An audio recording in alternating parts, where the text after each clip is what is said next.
Alhamdulillah, this is our 10th show.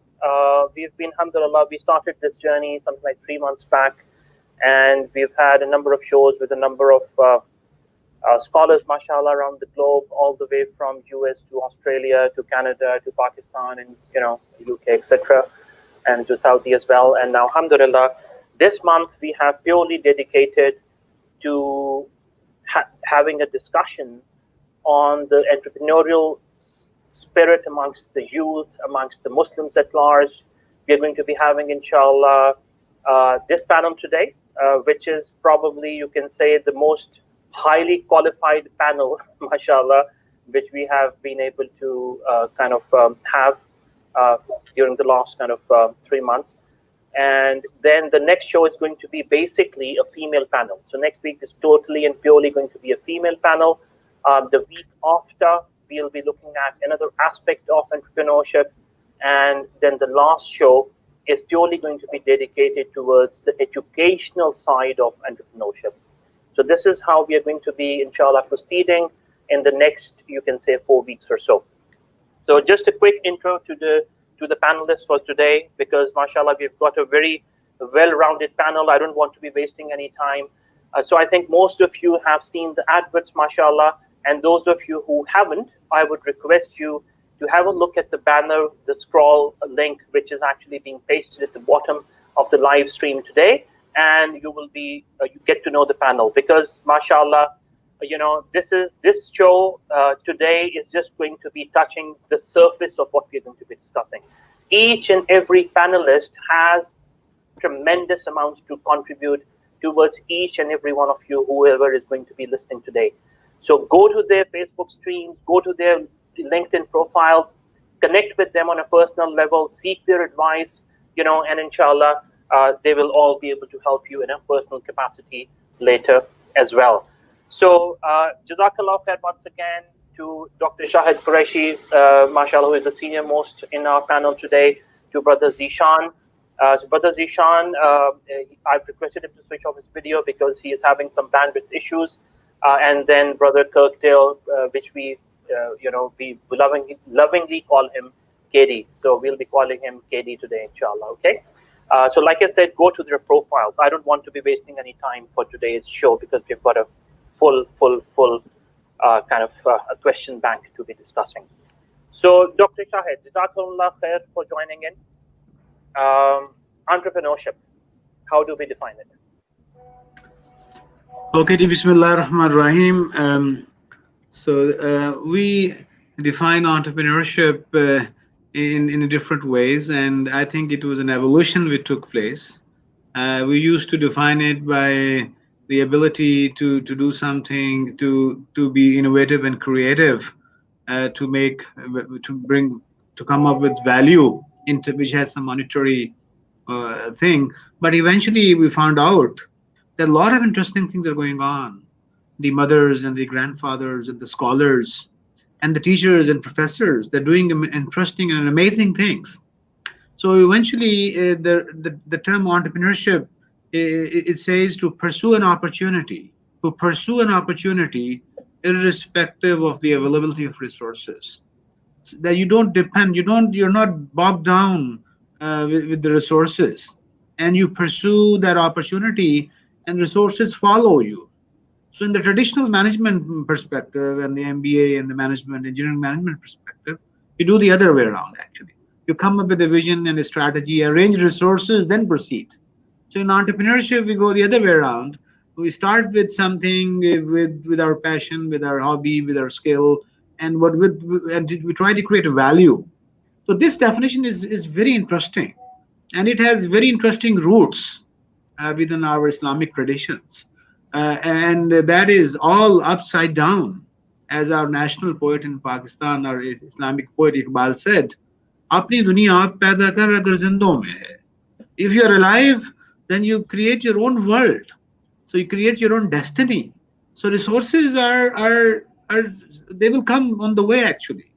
So I think the biggest difference between entrepreneurship and management is your obsession towards resources. Here, there's obsession towards creating value, And from Islamic perspective, we'll talk later, that is to create value which is environmentally, socially and ethically sensitive. So creating something which is good for human beings, good for people, and it's not dependent on that much funding and so on and so forth. Yeah. Okay, great. Now, Dr. Zeeshan, in fact, if we come to you, then how would you actually define the various avenues of entrepreneurship which are available? Yani, if I rephrase my question, then how would you distinguish purely between, can we have, for example, a career, can we call entrepreneurship as a career? Is that a career, or is that something which is more kind of widely defined, as Dr. Shahid has? Yes, definitely. Entrepreneurship can be a career, uh, can be your part of your vision, can be part of your life, can be your life actually altogether. One thing that entrepreneurship need is empathy. You need to be, you need to have a sensitive heart. You need to understand people's problem. You need to have a pain to solve it. If you can feel their problem and can solve it, that you are entrepreneur right there. So every Muslim is an entrepreneur by birth, I believe, and somehow we get lost in chasing the so-called success, in chasing the so-called corporate world and everything else, and that entrepreneurship DNA got missed from our life. So it can be a career, sure. Organized, if it is in a form of a company, then we can call it a startup. But we do entrepreneurship in our daily life every single day without realizing it. Okay, Jazakallah khair. Your brother KD, now coming to you, inshallah. MashaAllah, with your experience in management consulting and setting up of companies, what is your advice to the youth? How do they go about setting up businesses? Well, I think, first of all, I just want to reiterate, I think the 2 points that were already made, because at the heart of entrepreneurship is really that empathy that Brother Zeeshan mentioned, that empathy of really understanding what the customer's need is at the heart of all of this, and focusing on that helps you define what it is you're actually trying to set up. Because a lot of the time, I think certainly some of the companies that I've been involved with and some of the entrepreneurs that I've worked with, they tend to sometimes lose focus on what it is they're actually doing. And they can sometimes begin to focus more on the how. And as Dr. Shahid said earlier on, focusing more on the resources rather than on the actual grand vision and what it is that they're trying to achieve. But in terms of those practicalities, that the how you go about setting things up, the avenues usually are funding things from friends, family, and fools. Getting funding from whatever sources you can around you. But I think we're actually in a unique time, because in these days, this may not apply, what I'm about to say may not apply to all kinds of entrepreneurship. So, for example, if you're working in medical, med tech, or regulatory tech solutions, this may not apply. But definitely a lot of digital or technology entrepreneurship doesn't require the same amount of funding that it did, say 5, 10, 15 years ago. So today, a lot of those costs can be, variable costs. You can actually scale much more easily than you can previously. I think the biggest challenge that many of us face today is not so much how to get started or how to fund it. It's what to do. And really, I think the big focus that many of us face is that fundamental question: what's the problem that I'm trying to solve? And if you have clarity on that, then actually all the other things, I think, tend to fall into place quite easily.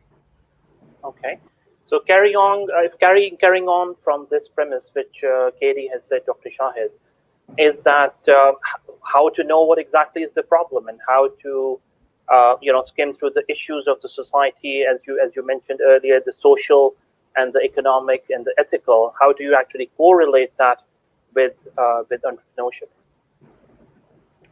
Okay, Bismillah ar-Rahman ar-Rahim. Once again, we seek wisdom from Allah subhanahu wa ta'ala. And so actually there are two ways of looking at things. So one way is that we look around and look at problems and opportunities. and try to find out what can be done. So we use our lens and see what can be done and try to match. And so that is called the search and select method. You search around, and then you try to find out what can be done. You look at opportunities. So this is the traditional way which is being taught in universities all across the globe. So this sometimes works as well. But there's another way which is very natural and very organic. And unfortunately, very less attention has been given to that. And that is, you see, rather than you looking around in the externalities, that can work. I will not like to ignore that.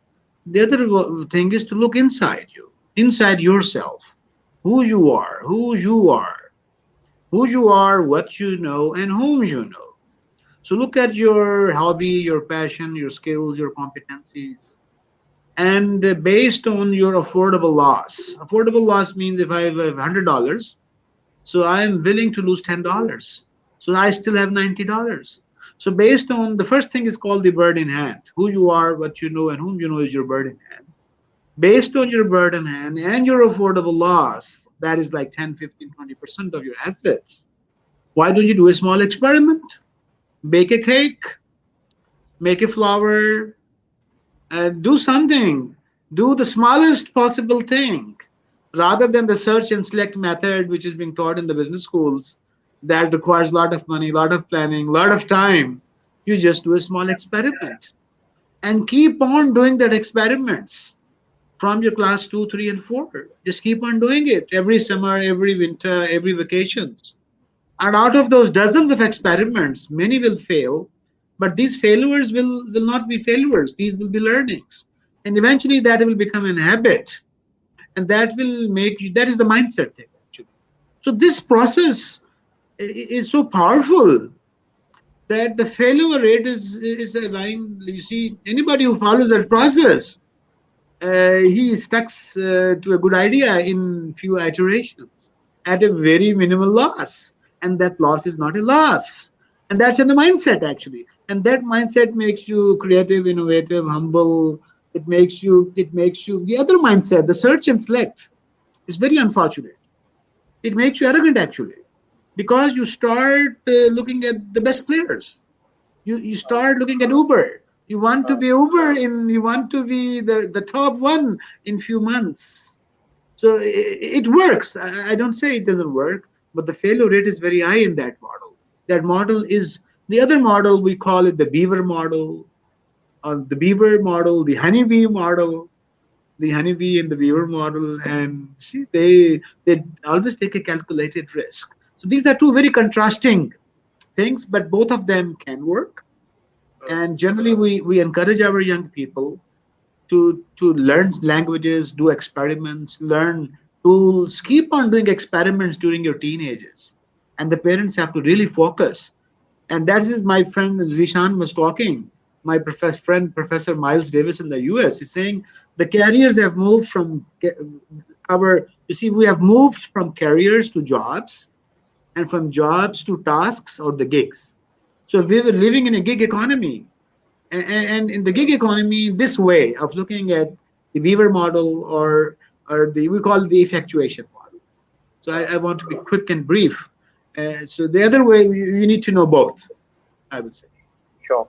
So Jazakallah khair for that. So Brother Zeeshan, can we say that as Dr. Shahid has said, can we say that money can be an objective? At what level do we have money as an objective in entrepreneurship? Yes, so money can be an objective and money should be an objective. Money by itself is not a bad thing. You need to know where to spend that money. So, earn as much money as you want, but, you need to know that, where you are spending it. If you are spending it for your startup growth, for serving the community, for your country, for Muslim Ummah, you should earn as much as you can. It's not that, this world is for us to take. It's not for everyone else to take. And, we just go think about the hereafter. So we should be making money. The organization should make money to survive, should not exist to make money. And there is a difference between the two. So yeah, I'm all for money. You should make money. Okay. And Katie, let's say, again, I go back to the same thing that fine, Yeah. Based on your experience with the technology startups, for example, can you tell us how did you identify an issue which you felt can play a role in what you wanted to do, and how did you do it? Yeah, so that's a really good question, and I think that this is different for different people. I think one of the issues with entrepreneurship is trying to find kind of a formula for something that really can't be formulaic. So in my case, many of the things that I'm involved with at the moment, or even ideas from the past, have really come from some of the client experiences that I had. So the issues that came about, the experiences for me were from working with clients and extending on those ideas, and then building on them, and enhancing those ideas into businesses. So I think one aspect of this is it's very difficult to kind of formalize this. It's very difficult to say that that an entrepreneur follows a particular path. I think really what we ought to be doing here is kind of setting up general guidelines, or the kind of the markers that define it, because I don't think defining an algorithm for this really works. And in my case, a lot of it came from the fact that I've spent most of my career in professional services. Some other people, they may come from an engineering background, and they may have stumbled onto a great business idea from a piece of engineering. Google is a great example of an engineering firm that created a business based out of engineering. And so I think it differs. Uber is an example, and Dr. Shahid, I take your point earlier. I don't want to hold these guys up necessarily as being kind of the goalpost, but these organizations are different. So Uber came about from a particular customer problem, and then addressing that particular customer problem. So I think that there is no single formula for this, and different entrepreneurs and different companies have their origins in different stories. Okay, Jazakallah khair. Dr. Shahid, is age and barrier to entrepreneurship? And if you can please also elaborate on, mashallah, the programs that you were discussing in the morning, which you've been kind of offering in IBA as well. If you can elaborate on that. Great, mashallah. Thank you very much for a very relevant question. And this is what we have discovered, that age is not a barrier. It's actually just a mindset. And what has happened is, for the past 60, 70 years, our academic, the courses and the curriculum and the way we live in this part of the world, that has killed our, entrepreneurial propensity. Entrepreneurship, as Dr. Zeeshan was saying, Allah subhanahu wa ta'ala has created everybody as an individual which is full of creativity and innovation. We are a manifestation of the Qudrat and the greatness of Allah subhanahu wa ta'ala. We do unique things. We can't repeat anything. We can't do the same thing again. We don't have the same day. So everybody is a born entrepreneur. What happened was, our engineering, our medical, our education made us think in a very structured way. And that structured way made us think that only family businesses and all these traditional entrepreneurs have the propensity to take risk. We were never told, we were not trained to do small experiments. So entrepreneurs are not risk takers. That's a myth. Entrepreneurs are calculated risk takers. They keep on experimenting with 5-10%. And depending upon your belief system, the more closer you go to Allah subhanahu wa ta'ala, your ability to take risk increases. So you are a continuous experimenter. So what we have found is that many people at 50, 60, 70, in the West it has been proven. And we see, and even in Pakistan now, alhamdulillah. So based on this methodology, in 2012, one day we got a telephone call from the Chief Minister's daughter. And she said that, can you do something? You produce MBAs and BBAs, and you help people become rich. There are so many people in Sindh and Karachi. And can you do something and design a course? So alhamdulillah, based on this learning, which we had learned from Darden, from Gujranwala, and various experiments, We designed like 50 to 100 hours course, and that 100-hour course, which is spread over like 3-4 months, we just make people understand that they are A graders. They are unique. They're a manifestation of Allah subhanahu wa ta'ala. They're the Qudrat. They're a symbol of the Qudrat of Allah subhanahu wa ta'ala. And Allah subhanahu wa ta'ala does not make B, C, D grade people. All of them are A graders. So they're unique in their thinking, in their writing, in their capabilities. Even their twins cannot be the same. So if you have this, if you start thinking like that, then this is what the concept of khudi comes in, of Iqbal. Khudi ko kar buland itna.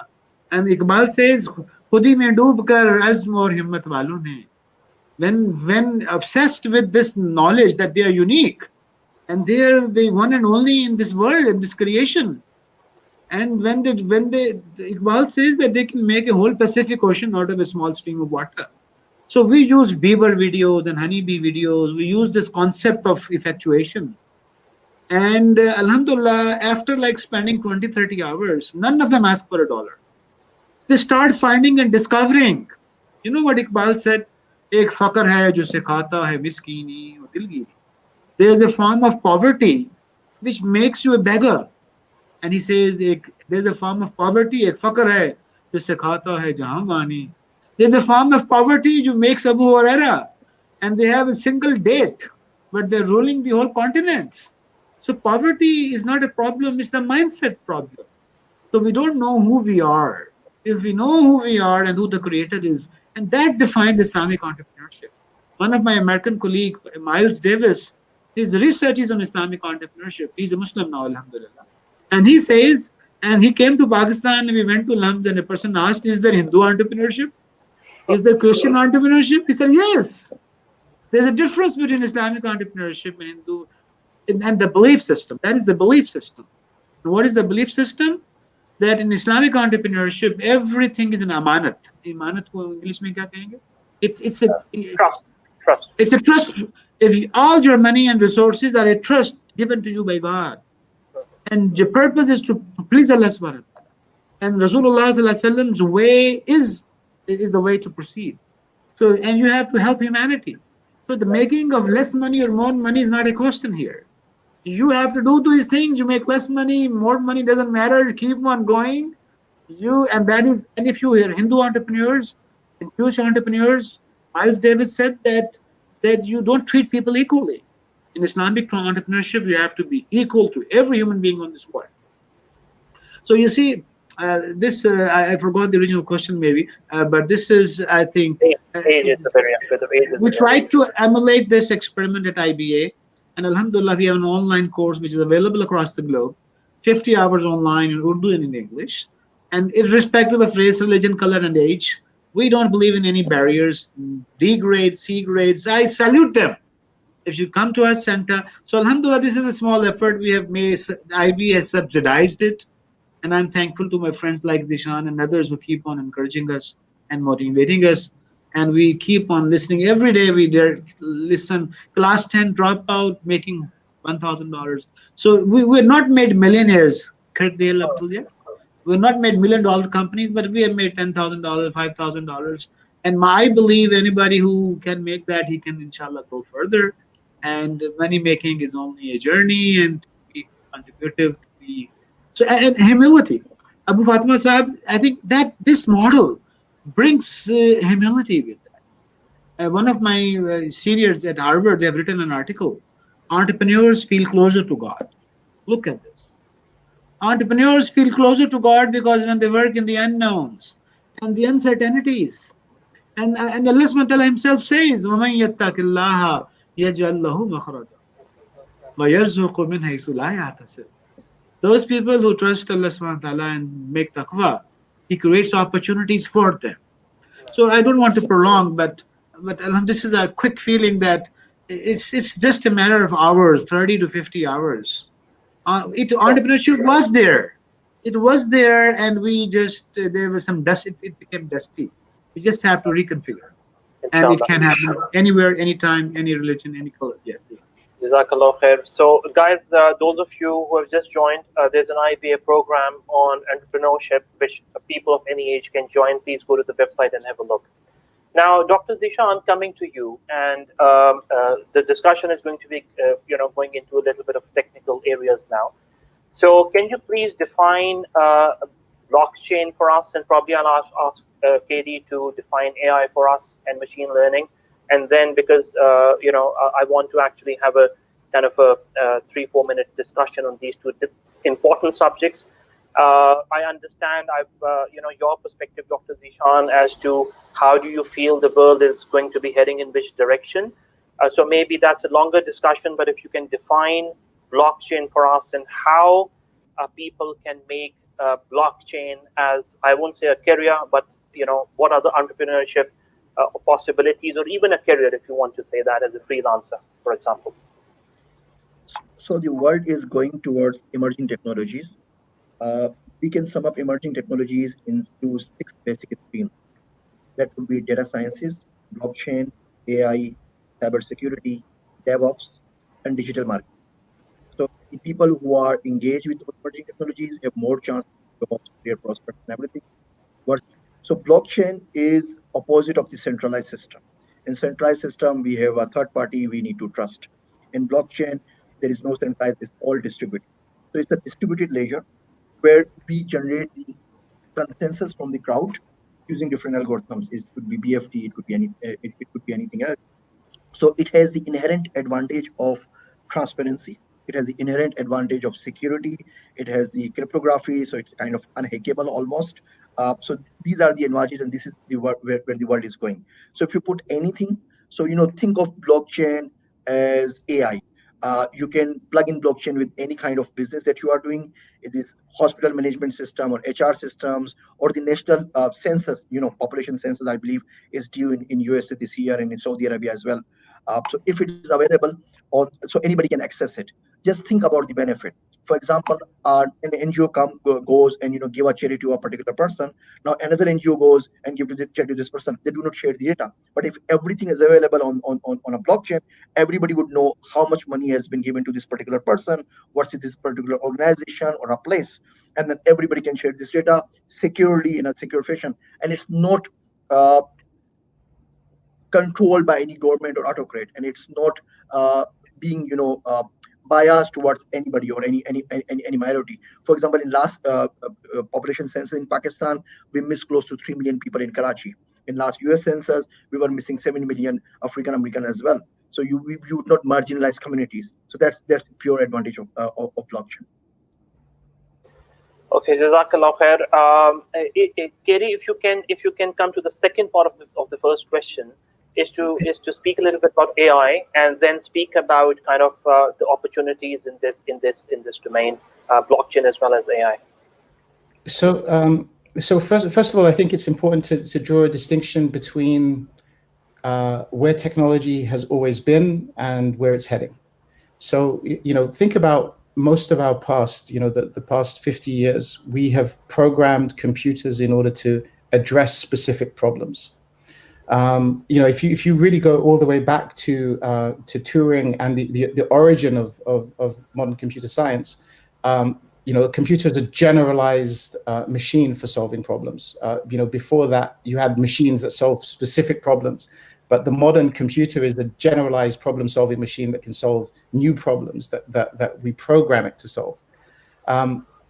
Now, artificial intelligence really takes that to the next level, because we often, when we look at many points of data or around decision making, we have incomplete information. And what artificial intelligence really is, the core of it is that it uses advanced mathematics. It uses computational power, a lot of computational power, in order to infer what's going on with an underlying data set, in order to and thereby in order to make decisions. So examples of this would be around things like optical character recognition. An algorithm that can tell the difference between a T and an I. and if anyone's read my handwriting, there's very little difference between the T and an I. But the machine looks at the positioning of the of the ink or the pixels, and it makes a calculated guess as to what the data means. I think one of the challenges, if you don't mind, I'll first talk about one of the challenges. I used to work with IBM, and one of the challenges that I think many of our IBM's clients underestimated was the extent of the overhead required in order to help the computer understand that context, the context of the data. So really, what AI is a platform that allows you to take a generalized learning model, and the various techniques like reinforced learning that help the machine to become better and better at predicting the difference between letters, between the I and the T or whatever it is, based upon exposing it to lots of data. And one of the issues I think with AI has been the extent to which many people didn't realize the amount of effort required in order to do that. Now, with respect to blockchain, I think in a similar way, I think there's been a lot of hype around it. And I think it's a thoroughly misunderstood technology, because really, in order to make sense of blockchain, you have to look at it from a customer viewpoint and reverse engineer the technology. Because a lot of the time we talk about distributed technologies, and certainly from my previous career, the difficulty in making a business case for blockchain, it's actually quite difficult, because some clients would say, what's the difference between this and a permission database? And on the surface of it, there's absolutely no difference. But there are cultural, regulatory, and societal reasons why there are differences, and those are harder to define. Now, in terms of where the opportunities are, the way that I would look at these two technologies, and indeed all the technologies that Zeeshan mentioned, the way that I would look at these is that they view these as enabling technologies for an idea that you have. So whether it's Google or IBM or whoever it is, all of these APIs, all of this code is available there. There's tons of AI machine learning code available on GitHub and various places for you to access. What's the difficult part is not really the technology. The difficult part is knowing what's the problem that we're trying to solve, and going back to what Dr. Shahid said at the start of the talk. Okay, that's great. Now, Dr. Shahid, coming back to you, you did mention about helping certain startups actually become kind of $10,000, $15,000 companies. Now, can you talk a little bit about, for example, with specific reference to that help, what is the help which is available for people from your organization or otherwise within Pakistan, where people can actually incubate ideas? Great, mashallah. Thank you very much. I think so. I think the real challenge what we have discovered is in entrepreneurship is the mindset thing. So because our bird in hand theory, and even from Islamic point of view, every human being is rich, and every human being which has been created by Allah subhanahu wa ta'ala, he has been bestowed with relatives, father, family, uncles, maternal, paternal. So that is a whole package around you. So we are a billionaire. Everyone is a billionaire in terms of. So from that perspective, our contribution is to change that mindset.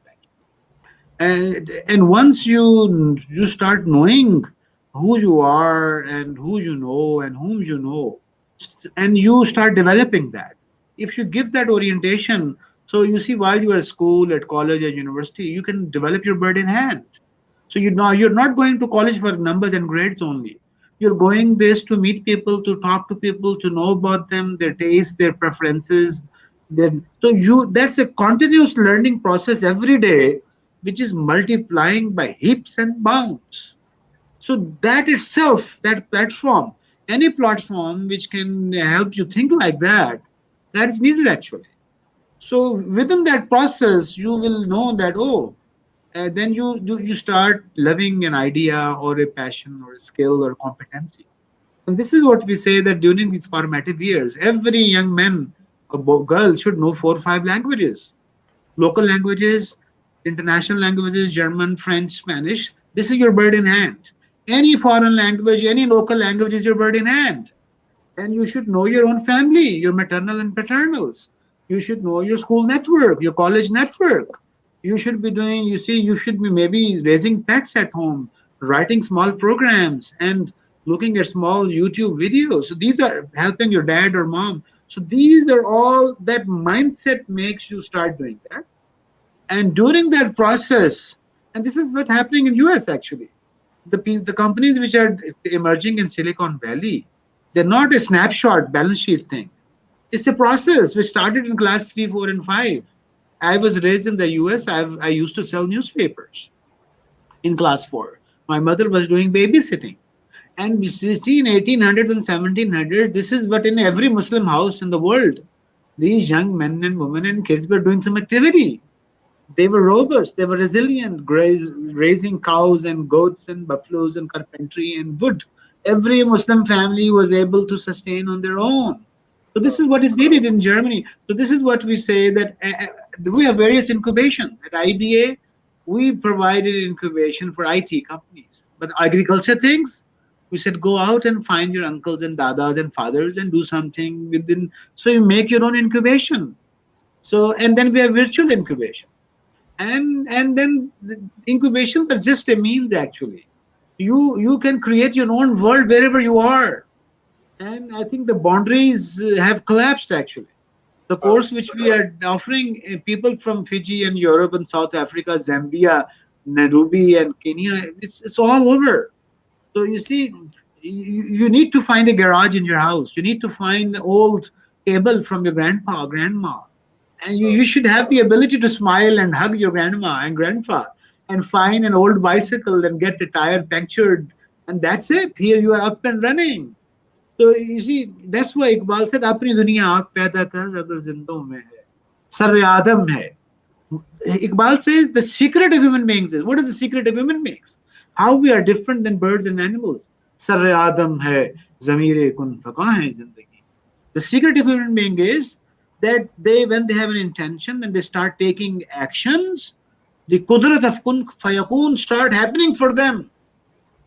Whatever they think and they act, that becomes an act of God, Allah Subhanahu. So you see, we need to understand that we are not a C-grade person. We are a special creation of Allah Subhanahu wa Taala, and we are here to make a difference. We are here to do something before we die. And Iqbal, once again, Iqbal says, "Ye kainat abhi na tamam hai shayad." This universe is not complete yet. Aa rahi hai damadam sadaye kun fayakun. The sound of kun fayakun is continuously emerging, and that kun fayakun is going to happen through the hands of Abu Fatma Nokhez and Kirk and Zeeshan, through their activities and actions. So Allah is with them, and when you have a belief, then that is called Islamic entrepreneurship. So we say har ghar se Mehman niklega. Mehman is a manifestation of entrepreneurship in Pakistan. And we say making enough money out of nothing. Mehman, making enough money out of nothing. So you see, we believe in Allah. So it doesn't mean that it's just a virtual meaning. Money will follow you. We will need millions. We need Zeeshan. If I make Zeeshan a friend, so he will put a lot of money in my venture, inshallah. So, yeah, Kerry, that was a joke. Mehman is a caste in Pakistan and India and Africa, which is actually renowned in making money. So that was, yeah. Okay, so Dr. Zeeshan, now coming to you. Basically, when we speak about, let's say, blockchain and AI, as you've mentioned before, and Katie has explained to an extent, what are the training opportunities which are available, which you are aware, which you can make the people and the audience aware of? Where do they go? Where do they search for training courses, qualifications, etc.? Katie, can you take this question, please? Dr. Zeeshan, when he's... Sure. Yeah. So I think that there are various. Technically, I think there are various places you can look. I think GitHub is a great place to look. There are Udemy, Coursera, and all of these places have short courses that you can take online on various topics with respect to AI and blockchain. I think to be frank, though, I think the most useful thing in all of this, and I think it was touched on by both Zeeshan and Dr. Shahid, is empathy and being able to put yourself in your end stakeholders or your end customers' point of view. So one of the things that may be quite interesting for some of the folks on this call is to look at design thinking and techniques for building ideas around a customer value proposition, and starting from that point rather than necessarily jumping into the technology too soon. Okay, sorry, Gary, you're speaking about maybe just a couple of courses. I'm just trying to get Dr. Zeeshan back. Sure. Are you aware of any kind of online courses which are available, apart from these websites which you've mentioned, which are for free or which are paid courses as well? For free, I know that IBM offers a design thinking introduction course for free.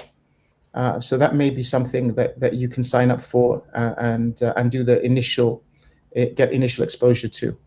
I think that in terms of other free resources, I'm not really sure, but I know that there are several things on Udemy and Coursera in these areas. Okay, I'm aware of actually one website for the people actually in Pakistan as well as the Middle East, which is called alnafe.com. Dr. Shahid might have heard about that as well. So it is actually run by a kind of a group of very good brothers, and Dr. Zeeshan also is a part of it. In fact, it is one of the most, you can say, economical. Now, coming back to you, Dr. Shahid, inshallah. Now, how do we develop teams in entrepreneurship? The biggest challenge a number of times is development of teams. So, for example, sometimes, let's say I might have the financial resources, but my next door neighbor, he has the skill set. So how do we actually develop teams, not only from an angle of actually having the capitalist person or the person who's bringing the capital and the other person bringing the skill set, but the people who are going to be working underneath them? What is your philosophy of development of teams? Okay, Bismillah ar-Rahman ar-Rahim. So once again, we think this is many approaches, but this approach of getting people on board who have a lot of money with you, that creates a lot of problem, because if the mindset is not the same and the vision is not the same and the people have not been through the entrepreneurial journey, they can't appreciate the hard work put by the original founders. So generally there's a rift which takes place. The people who have a lot of money, they want more stakes, and the people who have the idea, they want more stakes. That rift goes on, and that leads to a lot of problems. So on the other hand, in the effectuation, on the other model, which is organic, we say that let's do. Why are we in a hurry? Don't be in a hurry. Don't try to scale that fast. If in some cases you have to scale very fast, but we have certain solutions for them. So let's take the other case first. We say that you need to reflect on your bird in hand, who you are, what you know, and whom you know, and your affordable loss. So during the startup phase, you need to discuss this idea and discuss your product and service with your friends and family, and then you will find some strangers who might become your friends on this journey. They can be your customers, your suppliers, and distributors. So depending upon your why in your life, and depending upon your entrepreneurial journey, many people will be interested. This is the way Allah subhanahu wa ta'ala has made human beings. There will be people which will start identifying commonalities in terms of vision, passion, or some skill, some complementary things. So that is called self-selected partners. We call that self-selected partners. And you see, and the common thing will make them make them jump in, and that commonality will be so strong that you see that friction will come down a lot. So that will be an organic testing of team players. Some will go in and go out, and that natural process will help you find the real ones which can go along with you. So this process, this journey in itself, talking to, we call it effectual ask. You keep on asking. You should have the ability. This is an art. Hello, day, Kirk. Can I borrow your truck for? I will take care. He's my neighbor. So rather than buying a truck, and let me ask something in a very interesting way. What will make you allow me to borrow your truck, Kirk? So we ask interesting. There's a certain way of asking questions, which invokes interests of other people. And during this process, some people might feel, and they feel this is what's happening. Actually, it's happening, and we face so many surprises out of the box. Sometimes it can be your wife, your son, your daughter, your neighborhood, your uncle, your class fellow, your teacher, your professor, and those complementary skills coming in. And there are various forms of partners, advisors, sleeping partners. So, but we have to make sure that the why is common. If the why is not common, then the problem will keep on coming. So this natural process of asking questions and showing and discussing with with the people you meet, alhamdulillah, that becomes organic, and that becomes your natural partners evolve, rather than you going and doing a 3-minute sales pitch in a businessman competition, and the angel investor sitting. So in 3 minutes you don't know each other.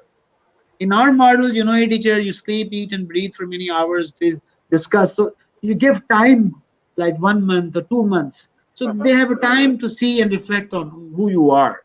So those are more, English mein paidar hote hain. These relationships are more reliable, more stable.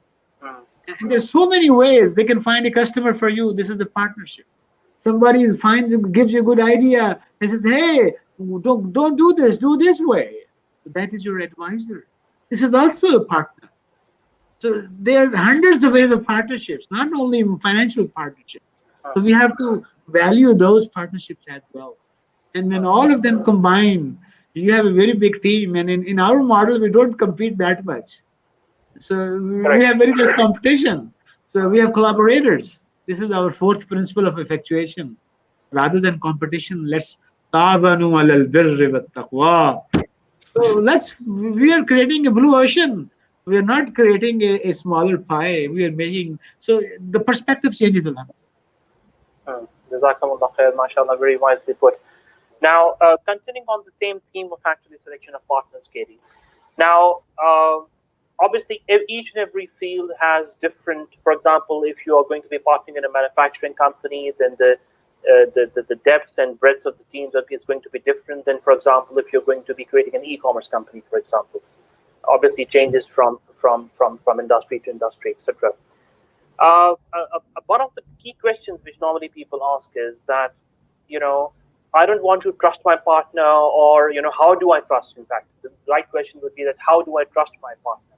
As Dr. Shahid has mentioned, that, there has to be a relationship, and there needs to be a discussion, and there needs to be an evaluation of each other. And then the highest value chain is the collaboration. If we are thinking about the collaborative effort, then obviously it becomes a major it becomes at the highest level of the pyramid, rather than saying that we are partners. So in your experience working in corporates mainly, again, obviously you've worked in a partnership as well. So, Yani, what is that? How do you define trust, and how do you cater for this issue, which normally actually comes between the partners? What do you do about it? How do you go about it? First of all, mashallah, I think Dr. Shahid has actually really answered this question already. I think the depth of his answer really covers much of this. But the way to look at partnerships is that it should be viewed as not something limited to this particular business. It should be viewed as something much wider than that. You have to be able to you have to share the common why You have to share the common vision. You have to share common ethics. And really, it amazes me that nothing is actually more important than your morals and your ethics in business and in life. And I think that's something that a lot of us often forget in the midst of trying to do business and trying to make money, or trying to be successful. You can't short circuit the system. There are rules to this universe, and your morals and your success, I think, is driven a lot by your reputation, and the way that you treat people, and the values that you have. So as a company, if you view a company as an organism, that this kind of the combination of you and your partners, if that organism is at odds with itself, that organism is never going to be successful. It's just going to be, there's going to be fighting internally. So in terms of defining trust, that's quite a nebulous thing to do, because people have different views of, different values. Even within the Muslim communities, people have different values.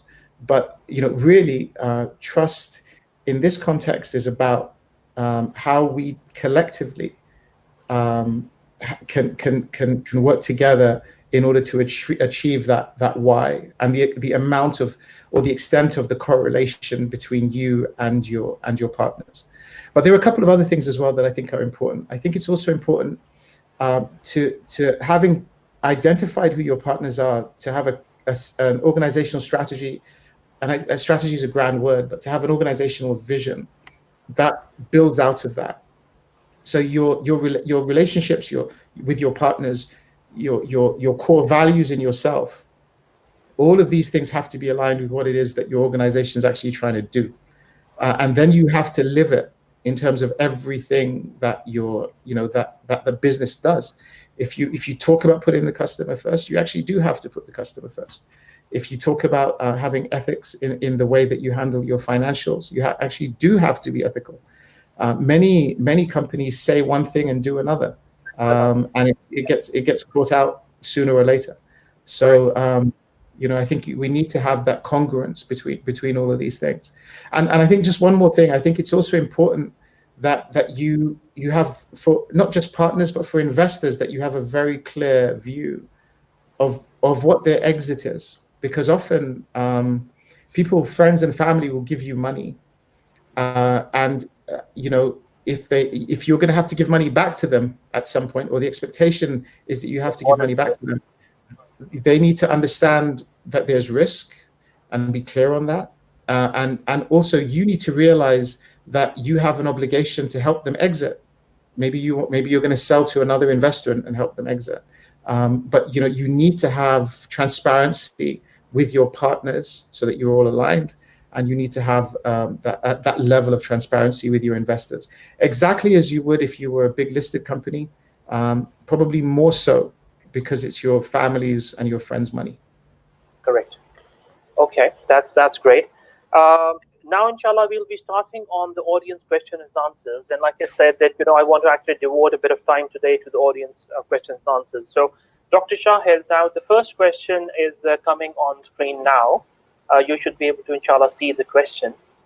So if you can please answer this, please. Is it okay to do work job in young age?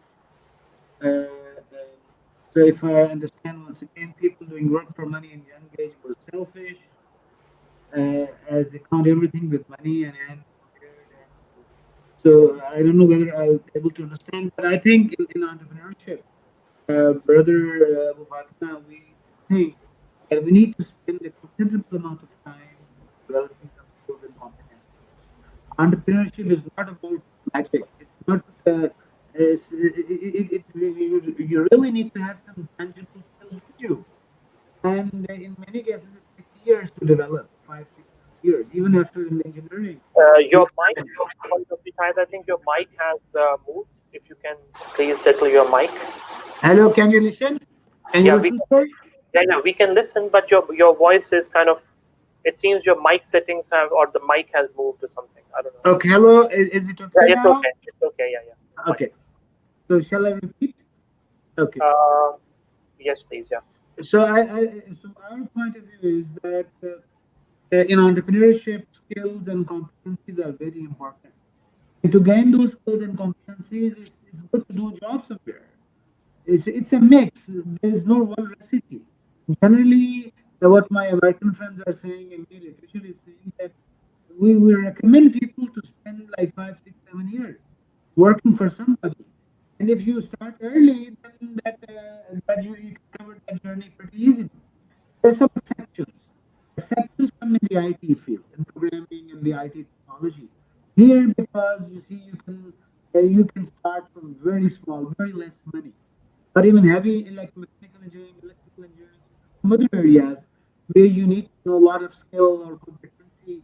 So we recommend to go for it. This is what I understood from the question that shall we go for jobs or not? And selfish, I don't know about that. You see, people, it's necessity. You see, one of our elders say that blood is a necessity for my body, but blood is not the purpose of my life. So money is a necessity, but money is not the purpose of my life. So entrepreneurship is a way of life. If you're adding creative, innovative, and helping others and making money, then I think alhamdulillah, that will be inshallah something. Yeah, I think we will start with the second question with KD now. Audience, can you please just confirm that you're able to hear every one of us correctly? Because Dr. Shahid's voice again is there's an issue today with the stream, or I don't know. So KD, the second question for you is coming up now. Okay, Salam, how do you get out of a job mindset? For me, it seems I'm missing something even after a successful freelance business during my graduations. Getting out of a job mindset. I don't think that there is a job mindset, and I don't think that there's an entrepreneurial mindset. I think that the way to look at it is that you should look at yourself as being a company almost. You have customers, you have responsibilities, you have partners, you have employees. You know, the way to look at it is that you as an individual should be putting your others first and understanding the needs of others. And if you focus on that, even whether you're working for someone else or working for yourself, I think that would help you be, that will help you be more successful. I think that there's a tendency for people that are in work to think of it as being a 9-to-5 commitment. But I think, Dr. Shahid, you mentioned earlier about trust.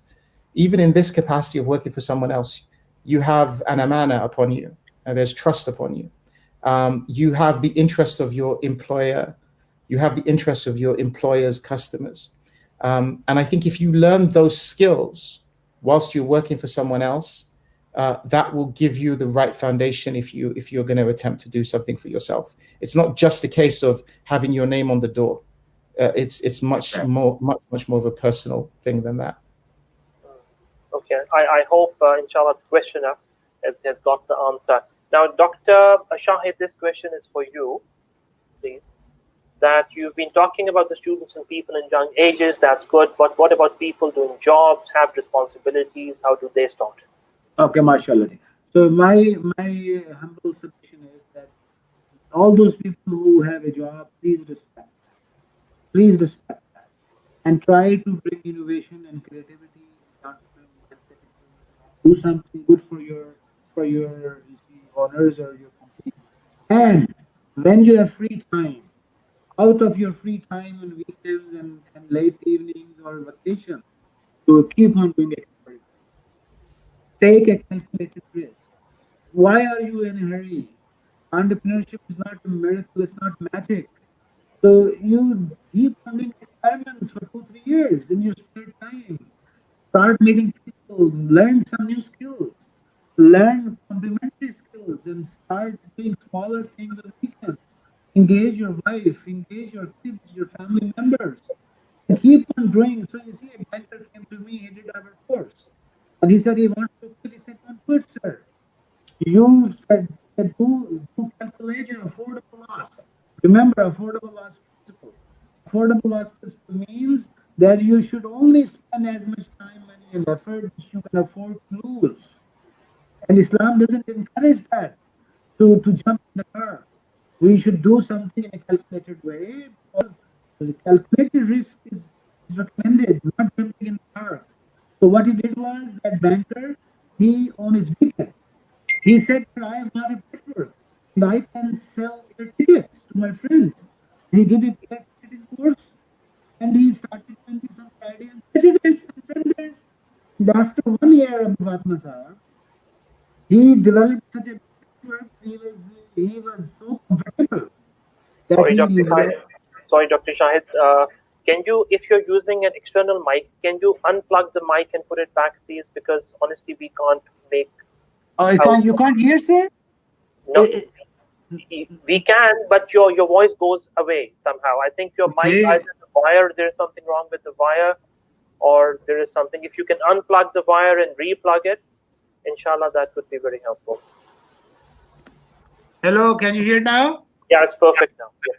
Oh, great. So my request, my story was that a person who's an MBA and a banker who came to us, he wanted to live in Kuwait, but we said, gentlemen, take a calculated risk, look at your bird in hand, what you can do in your spare time, what you have, do something which you can afford to lose. So he had like 8-10 hours a week, like $200. He did a small course on air ticketing. He had his network. He started selling them tickets at no profit. He developed a brand, and after 1 year, he switched over. So you see, to our people who are, and then he had a land at Sakha. He started agriculture entrepreneurship. So you see, we need to have portfolios of smaller things. Your wife, your spouse, your kids. This is not materialistic actually. Our kids and have wives, and everybody should know how to do small things. They should be created. So those friends who are doing a job, please stick to your jobs and do some and double your productivity in your jobs. A Mormon and a Muslim is you see, he's not a procrastinator. He would like to double to his owner. And when you do double to your owner, then Allah subhanahu wa ta'ala will do something for you. He will enhance your skill, your competency. He will that is also entrepreneurship. So you see, Ali Raziallah Ta'ala was working for a Jew. So it means then I quit my job from IBA as well. So it doesn't mean that working for IBA is an entrepreneurship. Working for KPMG is entrepreneurship. If you are innovative, creative, and resource parsimonious, and if you're adding value and you're doing something much more than your salary, then Allah subhanahu wa ta'ala will do something for you, man. Keep on developing your small skills. So this is my message, that we should value our jobs. Don't undermine them. Don't be unthankful, ungrateful to Allah subhanahu wa ta'ala. So even a mother, you see, Abu Fatima, you see a mother. My mother was raising 5 kids. She was doing babysitting. She was doing knitting in US and helping my dad do his PhD. And she was ensuring that our kids, they were learning Surah Waqia, Surah Kahf, learning Urdu. Is this not entrepreneurship? This is the mother of entrepreneurship. Entrepreneurship. Rayadatul Amal, Rayadatul Amal. So you don't try to, you see, that is also entrepreneurial mindset. So our perspective is much more than just making money from a new venture. That is only a sub part, I think. So let's look beyond, and they're selling and making. One of our students in Jeddah, Sumaira, she bought a cake. She bought a cake for her birthday and she found the cake was not good. She said, hey, what to do? She went to YouTube. She spent like 10 real and got some ingredients and made 4 or 5 iterations, and the cake turned out to be good after 5th, 6th iteration. And she sent it to the neighbors and they said, hey, wow, Sumaira, you did a great job. Can you bake one for our kid's birthday? And she did it. 30, 40 people came, Abu Fatima in Jeddah. And you know what they said? Where did you get it, ma'am? Can you make it for us? And that was the beginning of a journey. She makes $10,000 a month in Karachi now. She did a 3-day course in Dubai, fountain cakes. She brought a 3D printer. No MBA, no BBA. Her husband couldn't find a job. The husband is working for the wife. And you see the father-in-law is saying, hey, I have a separate kitchen. Use this. I am your partner. This kitchen is free for you. The husband is doing marketing and accounting, and alhamdulillah, they have their own outlet in Malir, Kent. So this story, the MashaAllah. Hajira story, the Khadija story, she didn't go to a business school. She didn't take a business planning course. She didn't go to an incubator. हर घर से मेमन निकलेगा, हर घर से चिन्होटी निकलेगा, हर घर से मोमिन निकलेगा. तो हम तो मोमिन will coming out of every house. So this mindset of service, doing small things. Doing something. Great. Doing small Great things. message. Yeah. Katie, now this is the next question for you. Okay, how is entrepreneurship similar or different from a business? So I take it that the question means how is it similar or different from working for someone? No,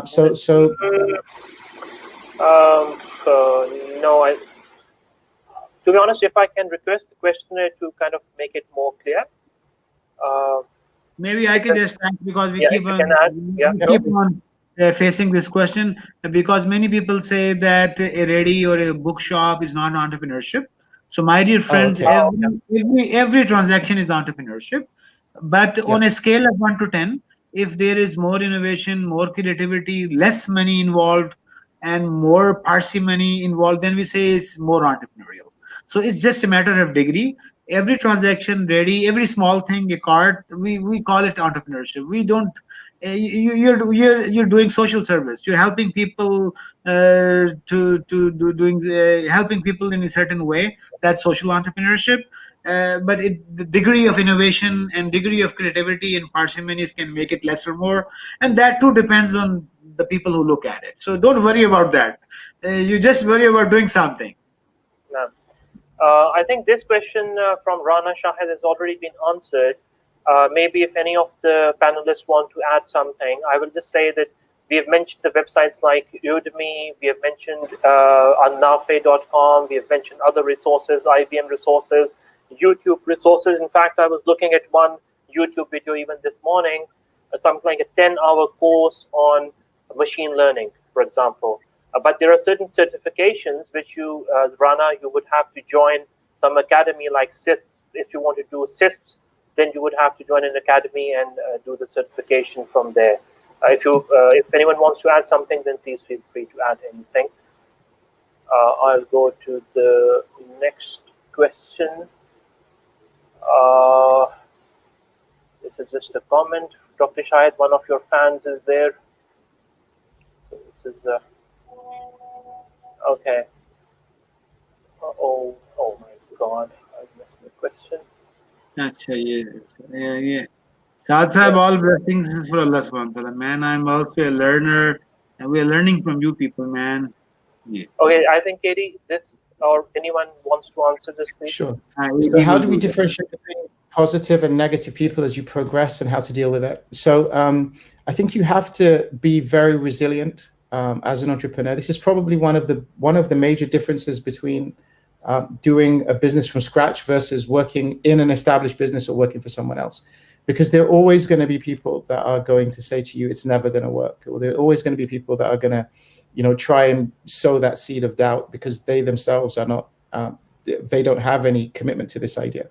So if you really believe in your idea and you've taken a measured view, as Dr. Shahid said, take a measured view of what you're prepared to lose, really, I think you have to develop that toughness to progress despite all of these people. And I loved what you said earlier on, Dr. Shahid, around that the entrepreneur is closer to Allah. It's a beautiful saying, and I think that I think there's a degree of tawakkul that you have to have if you're gonna be doing this, to hopefully see you through dealing with those negative people. Okay, Dr. Shahid, this is a question for you from Muhammad. If someone has enough money and skill set but does not have the entrepreneurship mindset and have intentions and he's willing to do something, what is your advice? Do it. My dear boy. Yes, exactly. Just do it and do it with as less as possible. Because when you have more money, we have the tendency to overspend. So you need to spend some time with a Maiman, or you need to do it in a most resource parsimonious way, and try to use as less as possible to do small experiments. We call it intelligent fast failure, IFF, intelligent fast failure. Like if you have $10,000, just only work with $100. Try to do small things. Yeah. Okay. Dr. Shahid, if you can have your video in the middle of the screen, please, of the picture. Okay. Katie, this is a question for you. What makes entrepreneurs successful, skill or luck? I think it's probably better to be lucky. It's a hard question. I think honestly, I think it's a combination of both. I think many people are successful and are not necessarily that skillful, and there are many skillful people that are not materially successful. I think that you really need to define what you mean by success. And if we say that success is really a function of your intention, then if you're doing things for the right intention, then you will always be successful. If you talk about material success and making money, I think that's Allah gives this dunya to whoever He chooses, and you don't know who that's going to be. And it doesn't necessarily mean that the best of people get this dunya. Okay. Very good articulation. No doubt. I think it's a mix. Abu Fatma, Allah subhanahu wa ta'ala says, وَالَّذِينَ جَاهَدُوا فِينَا لَنَهْدِيَنَّهُمْ سُبُلَنَا. You just make the effort and I'm going to do it for you. I'm going to unfold it for you. So I think Allah subhanahu wa ta'ala wants us to do something. He wants us to move and to do something and then keep on begging from Him, I think. No. So I think it's a combination. Yeah. If you can, Dr. Shahid, please answer this question as well. What's the first thing I can do as a 15-year-old, mashallah, my dear brother? I think the first thing is to look at who you are. Try to understand who you are, what you know, and whom you know, and you will find that we don't know ourselves actually. Even Kirk-Dale, when after these exercises, every day we keep on discovering. Oh wow, I never knew that about myself. So we know very less. Our education system has not helped us learn who we are. So I think we should try to learn who we are. And where there are various exercises, we have a YouTube channel. You can see all these videos for free. That is the DSQ School of Entrepreneurship channel is there. There's a lot of videos available, and there are many other people who are working. So try to travel, try to find out your hobbies and passion, and inshallah, at the age of 15. You will, inshallah. The more you understand yourself, the more you find similar good friends, having an entrepreneurial mindset. Inshallah, you will find something happening around. Inshallah. Katie, this is a question for you. How do you see the difference in terms of innovation between entrepreneurship by necessity and entrepreneurship by choice? Oh, that's interesting. I think this again touches on the resource constraints that I think Dr. Shahid talked about earlier. I remember. I think there was an article I read once on two doctors that had come up with a treatment for jaundice in babies. One was in the US, and I think the other was in Africa, East Africa somewhere, and both treatments basically helped help treat these babies that had jaundice. One costs $150, one costs $3. So depending upon your circumstance and the constraints that you have, often having fewer resources can get you to a more efficient solution. And you tend to use whatever resources you have. So if you have a ton of resources, perhaps you'd be tempted to use them where they're not really necessary. Necessity perhaps forces you to be more focused on fewer resources. Okay, I hope the answer is, inshallah, the questioner has his answer. And the second last question, Dr. Shahid, to you is that it has been seen that at least in the beginning, the entrepreneurs, obviously, they have a lot of pressure with regards to making it work in the business world. So there's a lot of pressure on the family. There might be resource constraints, wealth constraints, etc. So what is your advice if it comes to a situation where the person is unable to give time to the family, or maybe there is a possibility that he's finding it difficult to make ends meet in the beginning? Okay, Bismillah ar-Rahman ar-Rahim. So once again, we say that we should always go for a calculated risk. And whenever you go, proceed with an affordable loss. Don't take, you see, if you don't have enough money, then go for a job. Try to find out, go for savings. And you see, one of our friend, his son-in-law came from UK. He had a master's in accounting. He was looking for a job. He had spent around like 30,000 pounds for his master's degree. And when he came back to Pakistan, Kirk-Dale, after his MSc accounting, he couldn't find a job of $400 a month. So you Wow. see, spending 30,000 pounds. Look at the return on investment. So his father had a hotel, and he didn't want to help him directly. So his daughter and the son-in-law, both of them, they took like 10,000 rupees. They purchased potatoes. They made we call that buns, aloo bun. They took potatoes and they made a sandwich, and with the help of their uncle, they got a small shop on rent, and they got a card. They got light bulbs. They lighted that place very well, and he himself was the cook. So he brought down the cost. He didn't hire that many people. He himself was cooking, and the shop was near to his house. He could wave hi hello to his wife across the street. So he was able to give time to his wife during the breaks. So he ensured that everything was within affordable loss. He could afford that. His family time, so within 1 month, Abu Fatima break even took place. And he has 3-4 branches, and he's making $4,000-$5,000 a month. So before COVID. So you see, in MSc Accounting and Finance, when he opens a cart of sandwiches and buns in a wise way, so you have to engage your wife, and his wife does the R&D for him.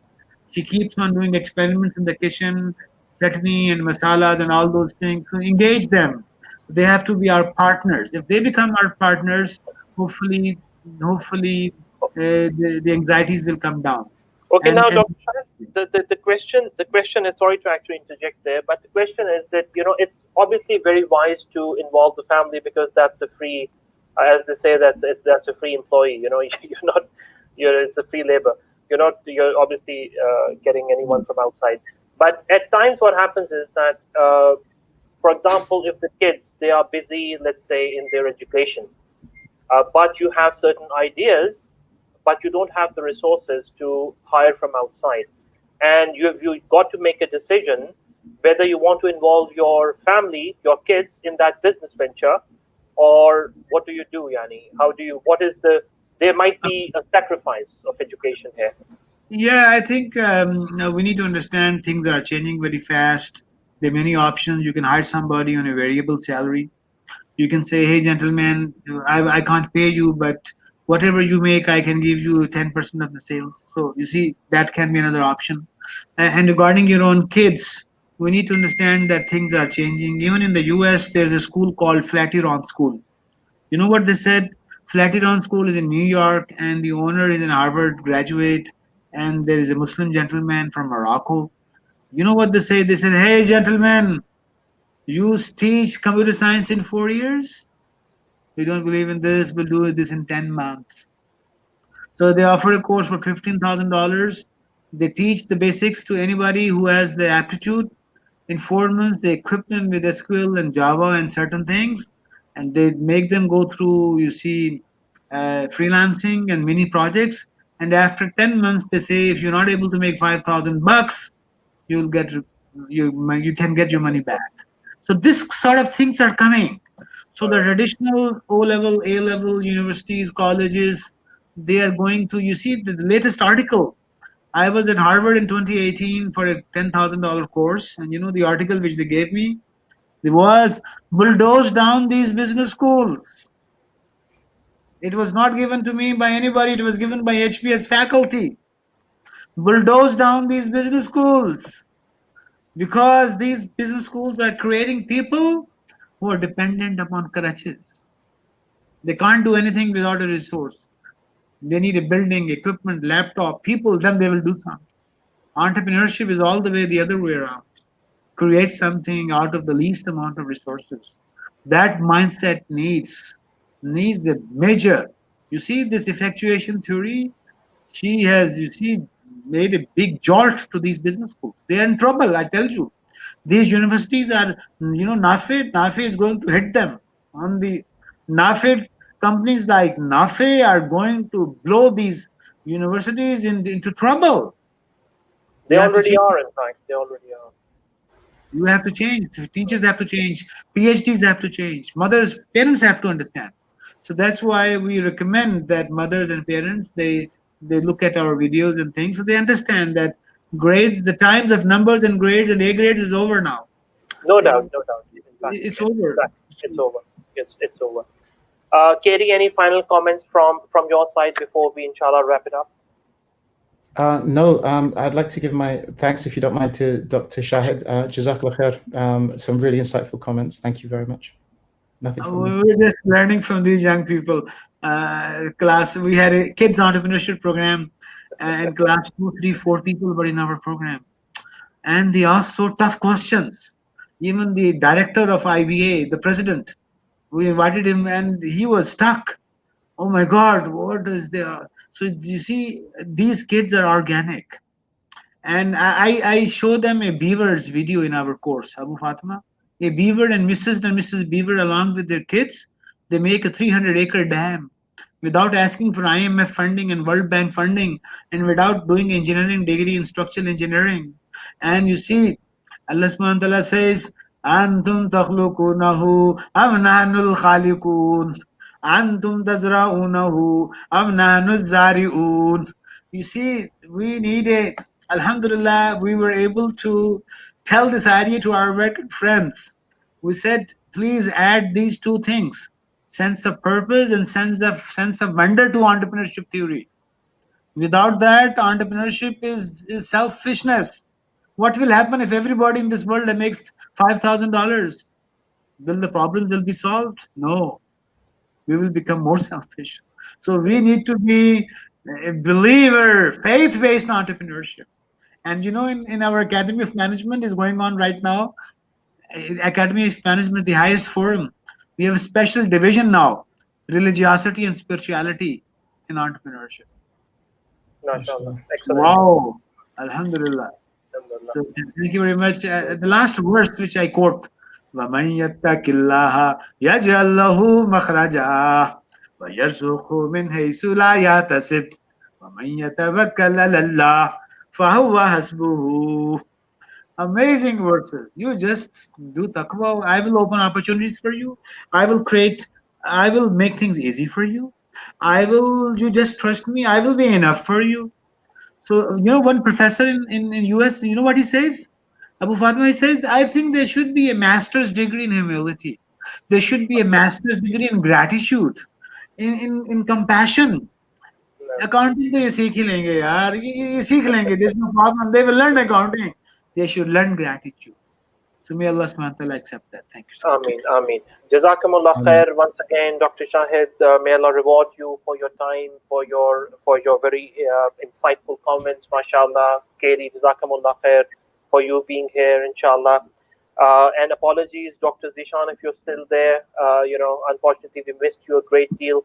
But, be ready for the 24th, Dr. Zeeshan. We are going to get you again. Make sure that your connection works.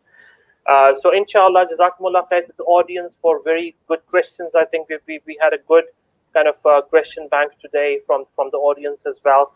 And as we always say, that the best of us are those who actually try the most, and who have this trust, have tawakkul in Allah subhanahu wa ta'ala in whatever field they are trying to adopt, whatever educational career they want to go into.